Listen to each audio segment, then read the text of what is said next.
খাবার সুস্বাদু আর মশলাদার করতে মশলা তো লাগবেই। অন্যান্য মশলা না হলেও চলে, কিন্তু হলুদ, মরিচ আর ধনিয়া নিত্যসঙ্গী। কিন্তু যে মশলা খাবার স্বাদের করতে ব্যবহার করছেন, তার সাথে মেশানো হচ্ছে বিভিন্ন ধরনের পচা ডাল, নষ্ট আতপ চাল, গাছের লতাপাতা, এমনকি ভুসিও। ঈদ উল আজহাকে ঘিরে বেপরোয়া হয়ে উঠেছে ভোলার ব্যবসায়ীরা। ভেজাল এইসব মশলা গুঁড়া ছড়িয়ে যাচ্ছে জেলা থেকে বিভাগে। এ বিষয়ে বিস্তারিত জানাতে ভোলা থেকে আমাদের সাথে যুক্ত হচ্ছেন সহকর্মী এইচ.এম. জাকির। জাকির, ভেজাল মেশানো কারখানাগুলোর বিরুদ্ধে প্রশাসন কোনো ধরনের উদ্যোগ নিচ্ছে কিনা বিস্তারিত জানাবেন।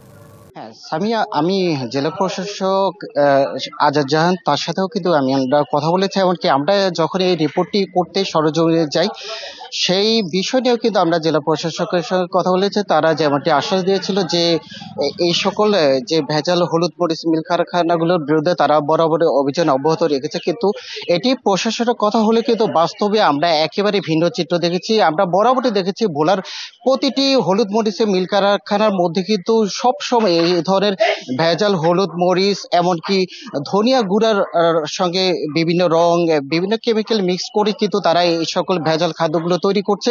এগুলা জেলার সদর উপজেলা সহ বিভিন্ন উপজেলায় এইভাবে পাইকারি ভাবে এই সকল মিল কারখানাগুলোতে তারা সরবরাহ করছে। এই বিষয়গুলো নিয়ে কিন্তু আমরা বরাবরই দেখেছি প্রশাসনের পক্ষ থেকে নামমাত্র কিছু অভিযান হয়। এরপরে কিন্তু আবার আমরা দেখেছি তারা যেভাবে পূর্বের ন্যায় ফিরে যাচ্ছে। সানবিট সব দিবে সামাল।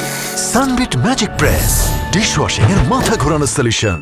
এই বিষয়টি নিয়ে কিন্তু আমরা অতীতও কিন্তু জেলা প্রশাসকের সঙ্গে কথা বলেছি, এমনকি গতকালকেও তার সঙ্গে কথা বলে আমরা শুধুমাত্র আশ্বাসই পেয়েছি। কিন্তু বাস্তবের চিত্র কিন্তু আমরা এখন পর্যন্ত দেখিনি কোনো মিল কারখানা কিংবা কোনো মিলের কোনো কর্মচারী কিংবা কোনো মালিক পক্ষে কারো বিরুদ্ধে কোনো জরিমানা করতে। আমরা দেখেছি গত ঈদ উল ফিতরের পূর্বে এ ধরনের ঘটনা কিন্তু আমরা দেখেছি কিছু কিছু মিল কারখানা। আমরা তখনও জেলা প্রশাসকের সঙ্গে কথা বলেছি, এমনকি আমরা গতকালকে কথা বলেছি, তারা ঠিক শুধু আশ্বাসই দিয়ে যাচ্ছেন।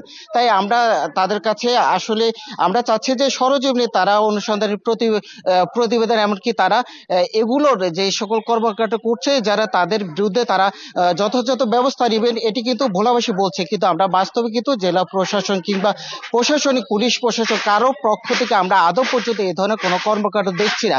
এই বিষয়গুলো নিয়ে আমরা জেলা সচেতন মহল, এমনকি ভোক্তা অধিকারে যারা রয়েছে তাদের সঙ্গে কথা বলেছি। তারাও বলেছে যে তারা হতাশ প্রকাশ করেছে। পাশাপাশি তারা বলছে যে বিভিন্ন সময় তারা এই সকল মশলা মিলগুলোতে অভিযান পরিচালনা করছে, কিন্তু তারা যখনই অভিযানে যায় তার পূর্বক্ষণে তারা জানতে পারে, এমনকি জেনে তারা কিন্তু এই সকল ভেজাল কার্যক্রম থেকে বন্ধ রাখে।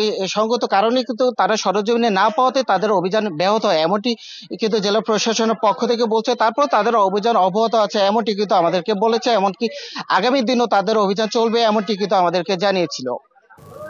জাকির, ধন্যবাদ আমাদের সাথে যুক্ত হওয়ার জন্য।